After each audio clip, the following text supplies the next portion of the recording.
गौतम गंभीर भी वोट देकर आए हैं, उनको सुन लेते हैं। Large numbers as possible because this is our power, this is our democracy, and to make democracy even more powerful, I think it's important for people to come out and vote in large numbers. And the way this government has performed is confident of them. Yeah, absolutely. I think with honesty and development is very important. And the way government has worked in the last 10 years, yes, they have worked for the development. The country has moved forward, and hopefully people will realize that as well. And people will do that today as well, especially the people of Delhi. Excited for the final tomorrow. Fingers crossed. तो गौतम गंभीर को आप देख रहे हैं, उधर मनोहर लाल खट्टर, वो तमाम बड़े वीआईपी चेहरे जो अब तक मतदान कर चुके हैं, वो चेहरे आपके सामने स्क्रीन पर रख रहे हैं और पीछे तमाम वो रिपोर्टर्स हैं जो अलग अलग इलाकों में हैं। कुल मिलाकर एक बात कही जा सकती है कि हरियाणा में बढ़ चढ़कर लोग जो है वहां पर वोट डालने के लिए जा रहे हैं। दिल्ली में मतदान हमें जो अभी कैमरे की नजर से है, बाकी तो देखिए जो वोटर्स टर्नआउट आएगा उसके बाद ही पता चलेगा। लेकिन ये देखिए दुष्यंत चौटाला जो है वो कुछ कह रहे हैं, जेजेपी अब बीजेपी से बाहर निकलकर बदलाव के अपने वोट की ताकत का इस्तेमाल करें। दुष्यंत चौटाला कहते हुए वोट की ताकत का इस्तेमाल कीजिए। अच्छा, आप और इधर धर्मेंद्र प्रधान, माफ कीजिएगा, धर्मेंद्र यादव मौजूद हैं अमित के साथ। जी किशोर, तिलक लगाकर पूरी तरीके से तैयार है यहाँ पर धर्मेंद्र यादव, और लगातार सुबह 7 बजे से जब से वोटिंग शुरू हुआ है लगातार ये फोन के जरिए अपने कॉन्स्टिट्यूएंसी में बातचीत कर रहे हैं। सब कुछ ठीक है? लगातार देख रहा था फोन पे बातचीत। कुछ जगह दिक्कतें आई हैं, उनका मैंने संबंधित अधिकारियों से शिकायत की है। ये बीजेपी के लोग बेईमानी से जीतना चाहते हैं। 1-2 बूथों पर बूथ कैप्चरिंग की भी शिकायत की आई, अधिकारियों से बात की गई है। कुछ जगह मशीनों की खराबी की बात आई, वो भी शिकायत की कि कुछ जगह मशीनों की 3 यूनिट होती है, 1-2 यूनिट बदली गई है, वो भी शिकायतें आई हैं। लेकिन लगातार हम लोग लगे हैं और समाधान करेंगे, और कार्यकर्ता बहुत उत्साह में है। बहुत जबरदस्त वोटिंग होगी आज। दिल्ली में बीजेपी ने शिकायत की है कि बुरखा में जो महिलाएं आती हैं उनको उठाकर चेक किया जाए, और आजमगढ़ में जो सबसे ज्यादा वोटर है वो मुस्लिम मतदाता है। क्या कहेंगे इस पर? बीजेपी के लोगों के पास नफरत फैलाने के अलावा कोई बात नहीं है। ये कोई आज की पहली बार बुरखे में महिलाएं निकली हैं क्या? ये सदियों की परंपरा है। उस परंपरा को तोड़ना, किसी वर्ग विशेष के लोगों को अपमानित करना, जलील करना, उनकी मर्यादाएं और सीमाओं को तोड़वाना, ये बीजेपी के एजेंडे का हिस्सा है।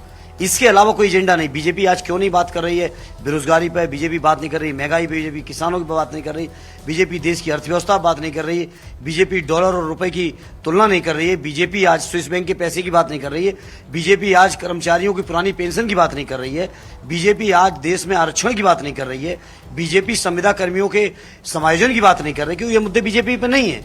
और 10 साल बाद, 10 साल के कार्यकाल में जनता ने नाप लिया है कि ये केवल ढोकले थे, अच्छे दिन की जो बातें थी, केवल सरकार बनाने का एक इनका बहाना था।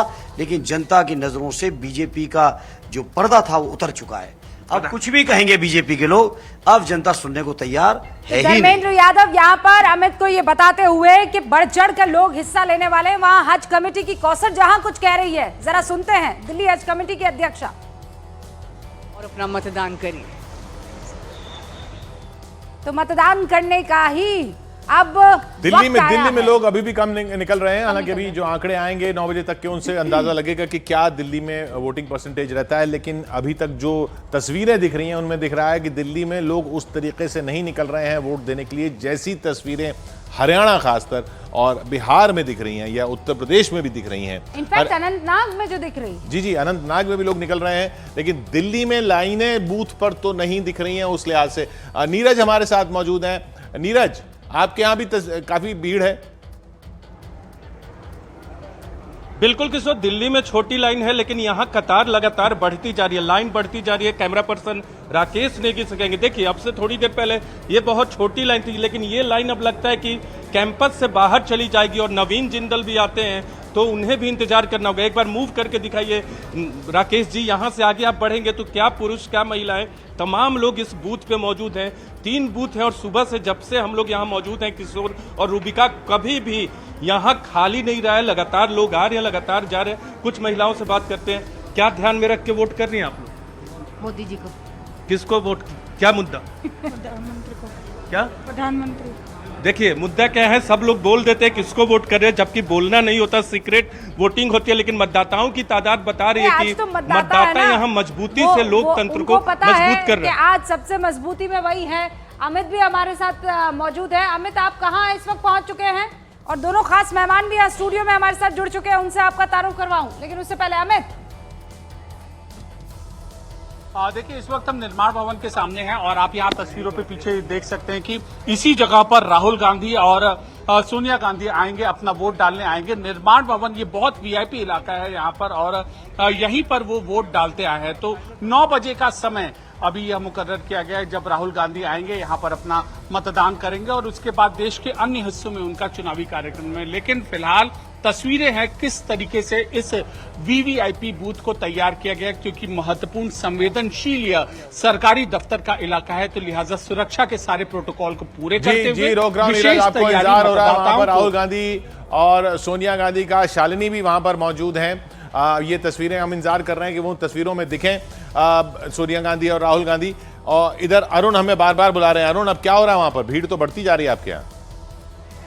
तस्वीरें दिखा रहा हूं, जरा तस्वीरें देखिए। बहस और गर्मी दोनों एक साथ चल रही। देखिए यहाँ बहस भी चल रही है और गर्मी भी चल रही है। जो मतदान करने लोग आए हैं वो काफ़ी देर तक खड़े हैं और उसके बाद उनका सब्र का बांध टूट जा रहा है। वो बहस करने लगते हैं सुरक्षा कर्मियों से।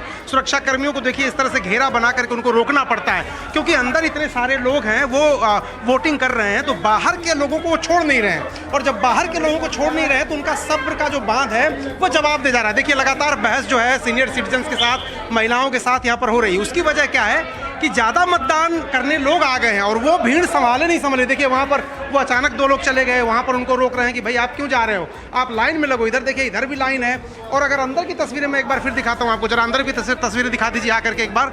ये देखिए अंदर तो ठसाठस भरा हुआ है। ये आखिर कोई जाए कहाँ, आखिर किसी को खड़ा कहाँ वो करें।